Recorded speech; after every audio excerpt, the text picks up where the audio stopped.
Kalau hidup hanya sekedar hidup, kera di rimba juga hidup. Kalau kerja hanya sekedar kerja, kerbau di sawah juga kerja. Salah satu pengerdilan terkejam dalam hidup adalah membiarkan pikiran yang cemerlang menjadi budak bagi tubuh yang malas, yang mendahulukan istirahat sebelum lelah. Yang melemahkan semangat ada dua. Pertama, prasangka. Kedua, hati busuk. Manusia itu asalnya dari tanah, makan hasil tanah, berdiri di atas tanah, dan akan kembali ke tanah. Lalu kenapa masih bersifat langit? Kecantikan yang abadi terletak pada keelokan adab dan ketinggian ilmu seseorang, bukan terletak pada wajah dan pakaiannya. Tidak ada harga atas waktu, tapi waktu sangat berharga. Memiliki waktu tidak menjadikan kita kaya, tetapi menggunakannya dengan baik adalah sumber dari semua kekayaan. Jangan takut jatuh, kerana yang tidak pernah memanjatlah yang tidak pernah jatuh. Jangan takut gagal, kerana yang tidak pernah gagal hanyalah orang-orang yang tidak pernah melangkah.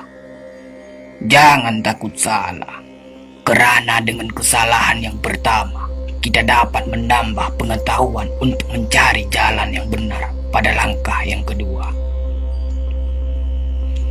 Kata-kata yang lemah dan beradab dapat melembutkan hati dan manusia yang keras. Pemuda haruslah mempunyai cita-cita tinggi supaya hidupnya berarti. Apabila cita-cita tercapai, terutama di hari tuanya, dia akan menekur melihat anak tangga yang dilaluinya dahulu dengan tersenyum.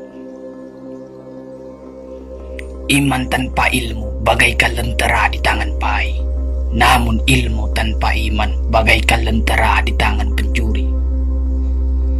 Tiga rukun yang benar dan perlu dalam mencapai keutamaan, yaitu dengan tabiat, dengan pengalaman, dan dengan pelajaran.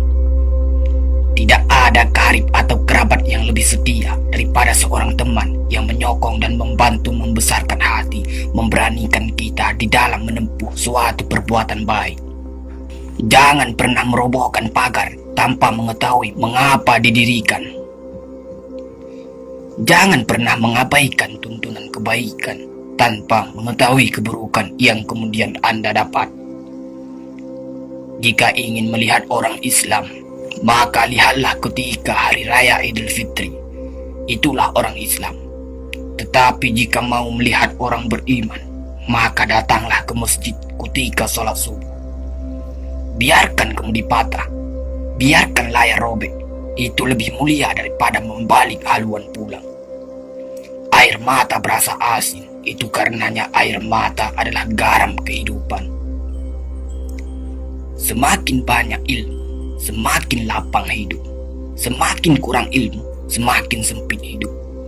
Biarpun 1000 kapal tenggelam di lautan, namun cita-cita manusia tidak pernah padam. Tugas kita bukanlah untuk berhasil. Tugas kita adalah untuk mencoba, kerana di dalam mencoba itulah kita menemukan dan belajar membangun kesempatan untuk berhasil.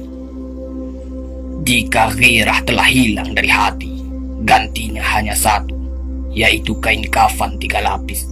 Sebab kehilangan gairah sama dengan mati. Bukan dilarang membuat cita-cita yang baru, tetapi berfikirlah dengan wajar. Yang akan datang itu disyukuri, yang telah ada itu lebih disyukuri lagi. Jaranglah orang berjasa yang mendapat pangkat dunia, sebab pangkat dunia itu didapat dengan saling berebutan dan saling berkejaran, saling menekan dan saling memfitnah. Jangan tangisi yang telah hilang, tapi syukuri yang masih ada. Jika engkau fakir miskin, senangkan pula lah hatimu, kerana engkau telah terlepas dari suatu penyakit jiwa, penyakit kesombongan yang selalu menimpa orang kaya. Senangkanlah hatimu, kerana tiada orang yang akan hasad dan dengki kepada engkau lagi, lantaran kemiskinanmu. Kefakiran dan kemiskinan adalah nikmat, yang tidak ada jalan bagi orang lain buat kecil hati dan tidak ada pintu bagi kebencian. Kita tidak pernah dapat berkorban begitu besar kepada mereka yang bersedia mengorbankan segalanya bagi kita. Hidup terbina antara pahit dan manis. Jikalau selalu saja pahit, hati akan menjadi rawan. Dan kalau senantiasa saja manis, hati akan menjadi bosan. Jelas sekali bahwasanya rumah tangga yang aman damai ialah gabungan di antara tegapnya laki-laki dan halusnya perempuan. Hapuskanlah perasaan itu dari hatimu. Jangan ditimbul-timbulkan juga. Engkau tentu memikirkan juga bahwa emas tak setara dengan loyang, sutra tak sebangsa dengan benang.